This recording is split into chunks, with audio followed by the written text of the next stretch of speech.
नमस्कार दोस्तों, Prestige group का सिद्धार्थ विहार इंदिरापुरम गाज़ियाबाद उस प्रोजेक्ट के बारे में बात करेंगे। बहुत धूम मची हुई है। आप लोगों को इन्वेस्ट करना चाहिए, नहीं करना चाहिए, क्या रिटर्न एक्सपेक्टेशन होनी चाहिए, क्या इन्वेस्टमेंट थीसिस है, मेरा क्या टेक है और फाइनल वर्डिक्ट। तो अच्छे से बात करेंगे। बहुत डिमांड आ रही थी। मैं India's number 1 real estate clarity giver आप लोगों को जिस तरह ये इस चीज़ पे बताऊंगा, इस तरह कोई उस समझाएगा नहीं, बीच में कुछ कैलकुलेशंस करके दिखाऊंगा और वो कैलकुलेशन बाकी दर्शक जो हैं वो अपने किसी भी प्रोजेक्ट के लिए कर सकते हैं। पेड कंटेंट से एक फ्री की चीज़ मिल रही है, तो पूरा वीडियो सब देख लेना। जो इंटरेस्टेड इस प्रोजेक्ट में नहीं है बट कैलकुलेशन में तो होंगे तो सुन लेना। 12,000 रुपये स्क्वायर फीट में प्रोजेक्ट लॉन्च हुआ है। प्रेस्टीज ग्रुप की बात करते हैं, बहुत ही रेपुटेड ग्रुप है। इरफान रज़ाक जी उनके चेयरमैन हैं। काफ़ी रियल एस्टेट के अंदर बहुत ही अच्छा बड़ा नाम है। 60,000 करोड़ के करीब मार्केट कैप है कंपनी का, लिस्टेड प्लेयर है। तो यहाँ से बहुत बढ़िया हमें वो भरोसा जगता है। कोई भी इतना बड़ा कंपनी, बड़ा लिस्टेड प्लेयर, बैंगलोर में बहुत अच्छा काम किया है। बैंगलोर बेस्ड कंपनी है, शुरू में वहाँ से ही उठी 1986 में।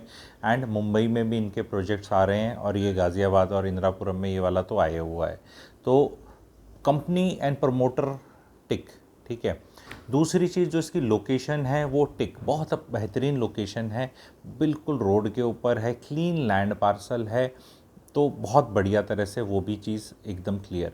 अब this location is about 12 kilometre from Akshardham. अगर लोगों को, बाकी लोगों को ओरिएंटेशन करनी है तो तकरीबन 12-13 किलोमीटर दूर है अक्षरधाम के। एंड अपना सेंट्रल दिल्ली से जो हम बोलते हैं वहाँ से 19-20 किलोमीटर की दूरी पे है। तो ऐसा नहीं है कि पता नहीं कहाँ खरीद रहे हैं, वो जेवर एयरपोर्ट पे नहीं है ये, ठीक है। मतलब पता नहीं कहाँ कुछ बिक रहा है। तो मामला बढ़िया है इसका इस लोकेशन के हिसाब से।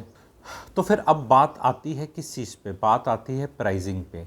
क्या 12,000 रुपये स्क्वायर फीट रेट ज़्यादा है या ठीक है, इस पे बात आती है। दूसरी बात आती है, सिंपल सी बात आती है कि 4 से 4.5 साल के बीच में प्रोजेक्ट बन के तैयार होगा तो क्या रिटर्न्स की एक्सपेक्टेशंस कर सकते हैं। ये दो बेसिक चर्चा है, बाकी otherwise it's very clean, everything is like very clean, ठीक है।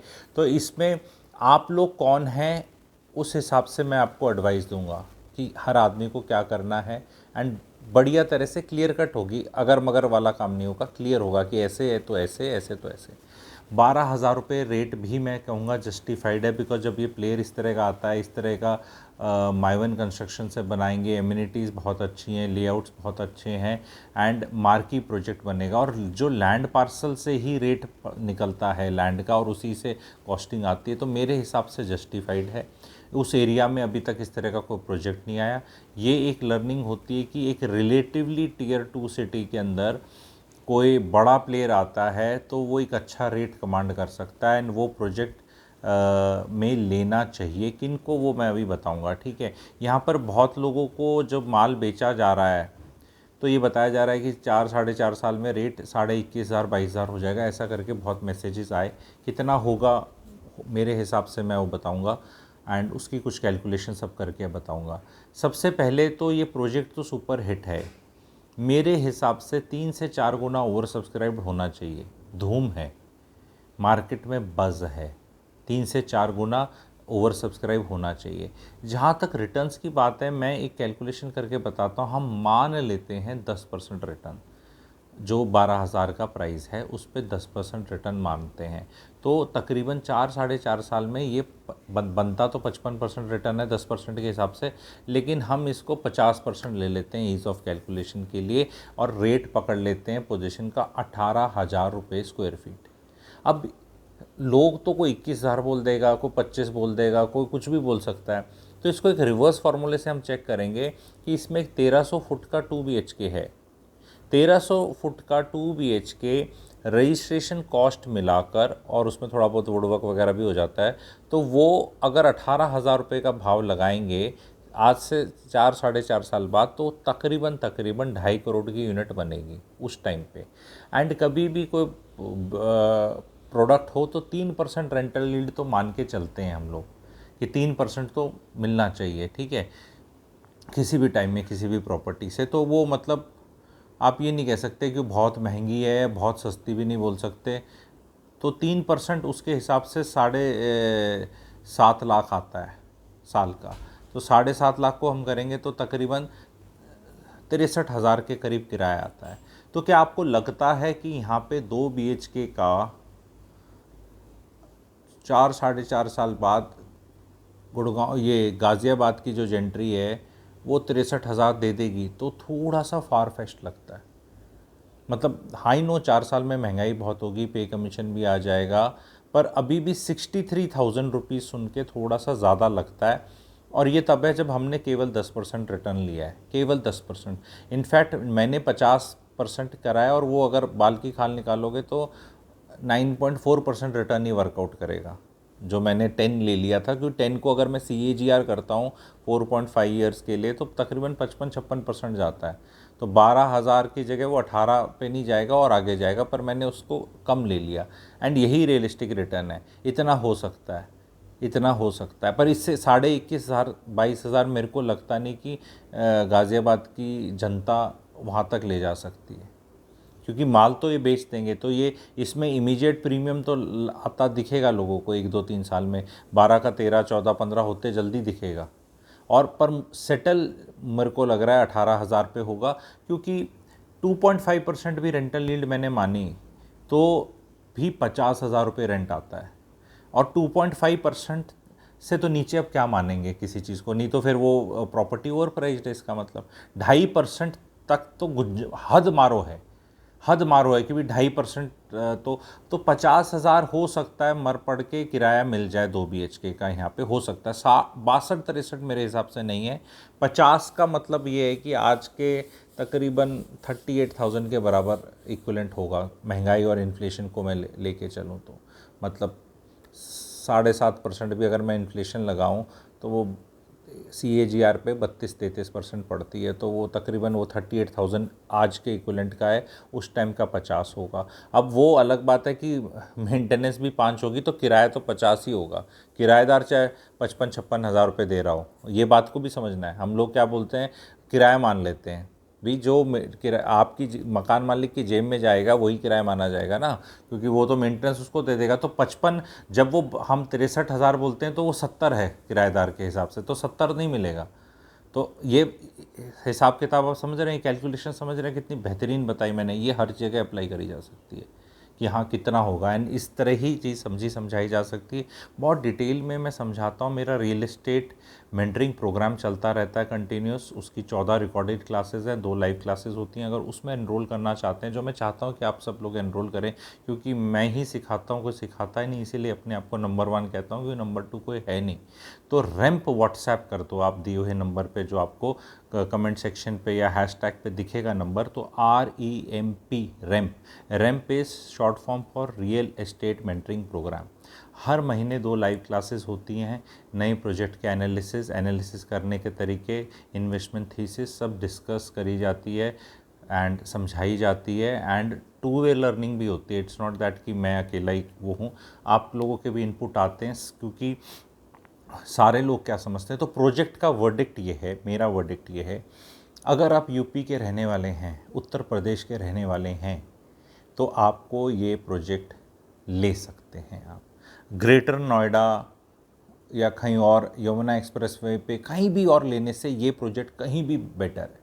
तो ग्रेटर नोएडा या इवन, क्योंकि नोएडा में भी रेट काफ़ी बढ़े हैं, ठीक है, ग्रेटर नोएडा और कहीं दूर फार फेस्ट लेने से अच्छा ये वाला project low. That is very very clear. दूसरा, रिटर्न्स की एक्सपेक्टेशन मैंने बता दी। अगर आप एंड यूज़र हैं तो ब्लाइंडली खरीद सकते हैं मेरे हिसाब से, अगर आप एंड यूज़र हैं तो। इन्वेस्टमेंट के लिए मैं ये बोल सकता हूँ कि शायद देश में और बेटर ऑप्शंस हैं। अगर आप NRI हैं और आपका उत्तर प्रदेश से कोई लेना देना नहीं है तो आपको नहीं लेना चाहिए मेरे हिसाब से, ठीक है, बिकॉज आप इन्वेस्टमेंट के लिए ले रहे हैं और बेटर चीज़ें हैं। हाँ, कुछ NRIs होंगे जो उत्तर प्रदेश के होंगे, जिनका दिल धड़कता होगा अपनी बिल्कुल भूमि के लिए, तो भाई दिल का तो क्या करें, जब दिल आ जाए किसी पे तो फिर उस पर तो कोई कुछ नहीं कह सकता। किसी को अपने पेरेंट्स को सेटल करना है, बाय ऑल मीन्स लें।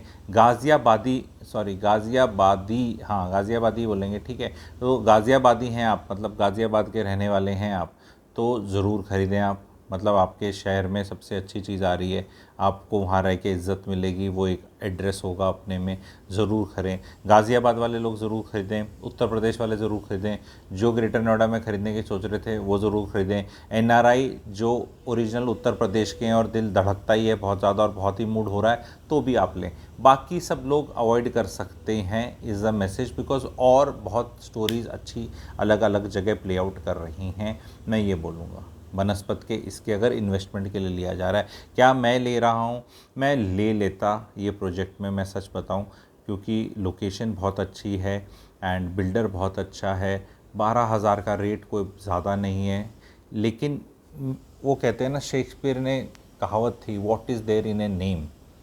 मेरे लिए वो कहावत उल्टी है, मेरे लिए everything is there in a name. अगर गाज़ियाबाद का नाम गजप्रस्थ हो जाए या गजपुर हो जाए तो मैं शायद ले लेता, अगर योगी जी कर दें।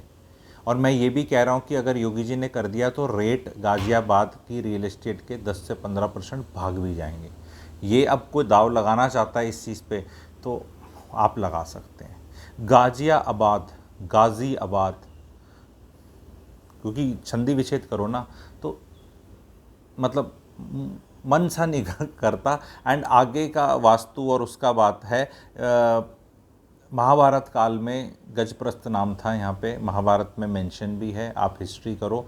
अभी जो नाम है गजीदुद्दीन, एक वज़ीर था 1740 में जब नादिर शाह का इन्वेजन हुआ दिल्ली में और यहाँ त्राही त्राही मची, तो फिर एक वज़ीर था उसने जाके इसको बसाया था आउटस्कर्ट्स ऑफ दिल्ली पे 1740 पे। हिंडन रिवर प्रोजेक्ट के पास से जा रही है, अच्छा लोकेशन है। बाकी सब मेरे को प्रोजेक्ट में, बिल्डर में, लोकेशन में कोई कमी नहीं है, ठीक है। तो फिर भाई क्यों नहीं, क्योंकि इन्वेस्टमेंट के लिए रहना अगर नहीं है वहाँ पे तो इन्वेस्टमेंट के लिए और बेटर अपॉर्चुनिटीज़ हैं। अदरवाइज़ एंड यूज़ के लिए थम्स अप है, बिल्कुल आप लें, एंड यूज़ के लिए बिल्कुल अच्छे हैं। उस जगह में आपका इंटरेस्ट है, वहीं के रहने वाले हैं, वही कर्म भूमि है आपकी, बाय ऑल मीन्स लें। एंड अगर आप बताएं कि काफ़ी बार नाम जा चुका है, 3 बार नाम जा चुका है उत्तर प्रदेश गवर्नमेंट पे, मेरा योगी जी से आह्वान है, अगर एंड मैं चाहता हूँ गाज़ियाबाद का नाम अगर चेंज हो और रियल एस्टेट अच्छा करे तो हम लोग भी काम करेंगे। अच्छी चीज़ है, बहुत बढ़िया चीज़ है। जैसे प्रयागराज नाम हुआ है, इसका नाम भी चेंज करें, क्योंकि जो कल्चरल हिस्ट्री पहले की है, व्हाई नॉट, वही होनी चाहिए। आप लोगों को क्या कहना है बताएं इस पे। एंड बाय ऑल मीन्स मेरी तरफ से तो बहुत कोई इसमें रेड फ्लैग नहीं दिख रहा प्रोजेक्ट में। बिल्डर लिस्टेड, नामचीन नाम, बेंगलोर मुंबई में उनका काफ़ी पोर्टफोलियो है, बेंगलोर का तो गढ़ है उनका। प्रोडक्ट्स बहुत अच्छे बनाए हैं, रिव्यूज़ अच्छे हैं, एक विश्वास का नाम है, पुराना नाम है, 1986 से रियल एस्टेट में है, तो अभी आप देख लो तकरीबन 40 साल से हैं, 60,000 करोड़ के करीब कंपनी है, तो हर हिसाब से बढ़िया चीज़ है, उसमें कोई दिक्कत नहीं है। 12,000 में एक गुड डिसेंट बाय है। एंड कोई भी अच्छी चीज़ होगी, जैसे कहते हैं महंगा रोए एक बार, सस्ता रोए बार बार, ऐसा कुछ कहावत है, तो एक अच्छी चीज़ है। आप वहाँ लेंगे तो एड्रेस बाय करने की चीज़ है। कहीं आप जैसे अभी तक वहाँ कवि नगर या ऐसे कुछ 2-4 जगह थी जहाँ थोड़ा पॉश समझा जाता था चीज़ों को, उस तरह के प्रोडक्ट्स नहीं थे। इंदिरापुरम भी अपने में एक अच्छी लोकेशन है, लेकिन ऐसा मार्की बिल्डर और प्रोडक्ट नहीं था। तो अभी आया है, बाय ऑल मीन्स लें। मैं इसको मॉनिटर कर रहा हूँ, मेरे हिसाब से 3 से 4 गुना ओवर सब्सक्राइब होगा। And I will not be surprised कि ये 5 गुना भी हो जाए, क्योंकि बहुत ज़ोर लगा रहे हैं। एंड रियल एस्टेट में काम करने वाले जो उस एरिया में हैं और जो जुड़े रहते हैं, गाइडेंस लेते हैं, बातचीत करते हैं, हमारा होता है, वो खुद भी ले रहे हैं। तो वो जब रियल एस्टेट बेचने वाले कोई चीज़ लें, जो मतलब इनसाइडर्स बोलते हैं जिन्हें, तो यानी चीज़ में दम तो रहता है, दम तो है। लेकिन इसका जो 12 से 15 हज़ार रुपये का जर्नी होगा, जो एक 25% का इजाफा है, वो जल्दी होगा। पर पोजीशन तक मैं इसको 18,000 तक कैप करके रख रहा हूँ। बाकी प्रभु की इच्छा है, गज नगर हो गया, गज प्रस्थ हो गया, तो भाई 20-21 हज़ार भी हो सकता है। एंड मेरी शुभकामनाएं रहेंगी जो इसके अंदर खरीद रहे हैं कि गज प्रस्थ गज नगर बने एंड 21-22 हज़ार रुपये तक जाएं, आपके सारे सपने पूरे होएं। एंड पर उसमें एक प्रैक्टिकलिटी फिर भी आ जाती है कि चाहत अपनी जगह, प्रैक्टिकलिटी ये है कि जो रेंट देने की क्षमता है वो शहर में अर्निंग कैपेबिलिटी से डायरेक्टली लिंक्ड है। जब तक वो अर्निंग कैपेबिलिटी बहुत नहीं बढ़ती शहर की, तो वो रेंट उतना आता नहीं है। एंड अल्टीमेटली लॉन्ग टर्म में real estate will follow like share price of listed firms will follow the profits और द अर्निंग्स ऑफ, अगर रियल एस्टेट में is the earnings of the local Janata. Local जनता बहुत पैसे कमा रही है, businesses बहुत आ रहे हैं, पर कैपिटा जीडीपी ग्रो हो रहा है, तो फिर वो अल्टीमेटली वो उसी हिसाब से रियल एस्टेट जाएगी। पर सेंटीमेंट्स पे भी बहुत काम होता है हिंदुस्तान में। एंड 18,000 का तो आपको मैं गन्ने का मिनिमम सेलिंग प्राइस एमएसपी बोलते हैं जैसे गवर्नमेंट का, वैसे वाला अश्योरेंस देने का मन कर रहा है कि 18,000 तो आप मान के चलें 4.5 साल बाद रेट हो जाएगा। और वो रेंट 50,000 2 BHK का बताया। उसके बाद जो जैसे जैसे बढ़ता है आप उसको कर लेना, ठीक है, कि मल्टीप्लाई डिवाइड आप कर लेना, 40 रुपये पर स्क्वायर फीट के हिसाब से कैलकुलेट कर लेना। जितना भी स्क्वायर फीट ले रहे हैं ना उसको 40 से मल्टीप्लाई कर देना, वो आपका रेंट होगा जो आपको मिलेगा। और मेंटेनेंस अलग है, तो उससे ज़्यादा मुझे होता नहीं दिख रहा because of whatever my research is there. पर इस हिसाब से फिर भी बाय है जो वहाँ के रहने वाले हैं, जिनके इमोशंस हैं, जुड़े हुए हैं, जो ईस्ट दिल्ली में रहते हैं, पहाड़गंज साइड में रहते हैं, ओरिजिनली उत्तर प्रदेश के हैं, अब मन कर रहा है, एरिया खुला है, साफ़ है, जेंट्री अच्छी है, तो रईस वाली फीलिंग आएगी, मैं ये कह रहा हूँ। क्योंकि इतने पैसे में भाई साहब यहाँ जहाँ हम बैठते हैं गुड़गांव, वहाँ तो कुछ ना आ रहा, ठीक है, तो फीलिंग वहाँ मिल रही है तो ले लो, कोई दिक्कत नहीं है। एंड यूज़ के लिए तो बिल्कुल ब्लाइंड बाय है। इन्वेस्टमेंट के लिए there are many other cities and places and projects जो ज़्यादा सेंस बनते हैं। उन सब के लिए जुड़ना चाहते हैं तो कमेंट सेक्शन के अंदर आपको मिलेगा एक व्हाट्सएप इन्फो ग्रुप। अगर आप ऑलरेडी मेरे से कनेक्टेड नहीं है तो उसको ज्वाइन करना, वहाँ वेबिनार्स की इन्फो आती रहती है एंड मोस्टली फ्री रहते हैं, कुछ पेड रहते हैं, जैसे भी हैं, तो उसके अंदर आप आके जुड़ सकते हैं। अगर ऑलरेडी किसी पे नहीं, अगर ऑलरेडी किसी पे हैं तो फिर डुप्लीकेसी हो जाएगी कि इस ग्रुप उसमें भी और इसमें भी आगे। तो प्लीज़ वेलकम, आएँ। रैंप का कोर्स रिकमेंडेड है, उसको ज़रूर आप सब लें। एंड उसमें क्योंकि रियल एस्टेट को सिखा नहीं रहा है, ना कोई समझा रहा है, सिर्फ पेमेंट प्लान बता रहे हैं, प्रोजेक्ट बता रहे हैं, तो उससे फिर डिसीजन कैसे होगा? हर बार कब तक जाओगे? सब बोलेंगे 21,000-22,000 में हो जाएगा जी, 21,000-22,000 कंसेंसस रेट निकाल दिया, सब ले रहे हैं। और जो ले रहे हैं प्रॉपर्टी और बेच रहे हैं, दे बिलीव इट, क्योंकि वो खुद भी 21,000-22,000 के लिए ले रहे हैं। मैं उनको अपने जो फ्रेटर्निटी है किसी को पुट डाउन नहीं करता मैं कि नहीं वो ऐसे गलत बोल रहे हैं, मैं ज्ञानी हूँ, नहीं। वो अपना सच बोल रहे हैं, उनका सच 21,000-22,000 है, वो खुद भी ले रहे हैं और उनका सच है वो 21,000-22,000, ठीक है। पर मैं नंबर 1 हूँ क्लैरिटी गिवर रियल एस्टेट पे। मेरे थॉट प्रोसेस के हिसाब से 18,000 होना चाहिए, again which is a good return. Why I tell you, because if you get 9.5% return CAGR also, you have not paid full money in first day. That 9.5% इजाफा is on 12,000 रुपये foot, but are you paying the full on first day? You are paying over 4.5 years. So now if you put, when you are giving an Excel में calculation करो XIRR का अपना कितना आता है आपका, तो तकरीबन 16-17% रिटर्न तब भी आएगा। आप समझ रहे हैं? 16-17% रिटर्न आएगा आपका तब भी, तो 16-17% तो बल्ले बल्ले रिटर्न है। तो ऑल द बेस्ट। कौन कौन अब कर रहा है इसमें इन्वेस्ट, किनको वीडियोस अच्छा लगा, कौन दुविधा में थे अब दुविधा में नहीं है, किनने चेक दे रखे थे, प्लीज़ कमेंट सेक्शन में भरमार करना कि वीडियो अच्छा मतलब काम का लगा आपको। और किस किस प्रोजेक्ट्स में पैन इंडिया किसी भी शहर में बोले तो किसी भी शहर में, ठीक है, वेस्टर्न इंडिया, सदर्न इंडिया, कहीं कोई डाउट है तो प्लीज़ पूछिएगा, वहाँ पूरा अपना क्लैरिटी है। पूछ भी सकते हैं, खुद भी पूछ सकते हैं, जहाँ हम इन्वेस्ट करते हैं कराते हैं वो भी एक अलग वो रहता है, ठीक है। तो मैं यहाँ पे ये प्रमोशनल वीडियो बिल्कुल नहीं है, मैंने कहीं किसी प्रेस्टीज वालों ने कोई पैसे नहीं दिए हैं, डिस्क्लेमर है ना। जब मिलते हैं तो भी बताना ज़रूरी है, पर जब नहीं मिलते तो और बताना ज़रूरी है, क्योंकि मैं नॉर्मली इस तरह करता नहीं हूँ।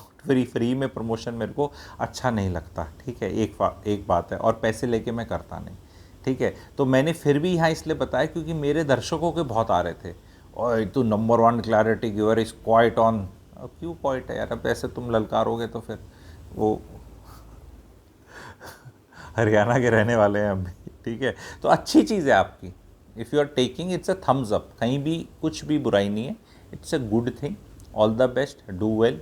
एंड योगी जी से यूपी वालों बोलो भाई आप वोट बैंक हैं, बताओ हो रहा है नहीं हो रहा। जहाँ तक मैंने रिसर्च करी है 3 नाम गए हैं CM ऑफिस चॉइस के, उसमें से मेरा प्रिय है गजनगर, गज इज़ हाथी, ठीक है। तो एक अच्छा भाग्य उदय होगा, मुझे ऐसा लगता है गाज़ियाबाद वालों का। आपको लोगों को करना है तो प्लीज़ करें। मैं आपको वादा करता हूँ, अगर नाम चेंज हुआ तो I will also work there, and नाम चेंज हुआ तो भाई 10 से 15% का रियल एस्टेट में इजाफा आप देखेंगे उस शहर के अंदर। तो अपने देश अपने उसका करना चाहते हैं तो कर लो भाई, ठीक है। हिस्टोरिकल नाम है, महाभारत का नाम है, एंड सरकार के संज्ञान में चीज़ है, बस थोड़ा सा जनता है, जनार्दन है, डेमोक्रेसी है, मांग लो। And Yogi ji I am sure कर देंगे। अल्टीमेटली आई थिंक सेंटर को भी इन्वॉल्व होना पड़ता है, स्टेट के पास जाता है, कमेटी वगैरह बनती है, एंड अल्टीमेटली सेंटर के पास है। तो सेंटर भी डबल इंजन की सरकार है, क्या दिक्कत है, डबल इंजन की सरकार है, करें। हम गुरुग्राम हो चुके हैं, आई एम ए गुरुग्रामर, ठीक है। तो आप लोगों का नाम भी ढूंढ लेंगे, पर अभी थोड़ा गाज़ियाबादी बोलता मुझे थोड़ा अंदर से अच्छा नहीं लगता कि अगर आप गाज़ियाबाद के रहने वाले हैं, मैं आपको बोलूं गाज़ियाबादी, मतलब ऐसा लगता है मुझे मुझे थोड़ा सा ठीक नहीं लगता। अगर जब आपका नाम चेंज हो जाएगा तो एक प्यारा सा नाम ढूंढ लेंगे आपके लिए, ठीक है। और सारा खेल, everything is in a name, if you are in India everything is in a name, ठीक है। अंग्रेजों का तो पता नहीं, ठीक है, what is there in a name, but India में everything is in the name only, ठीक है। भारत देश में everything is in the name, and name में बड़ा फ़र्क पड़ता है, ठीक है। तो ऑल द बेस्ट आप लोगों के लिए जो जो इस प्रोजेक्ट में इन्वेस्ट करना चाह रहे हैं। Thank you very much.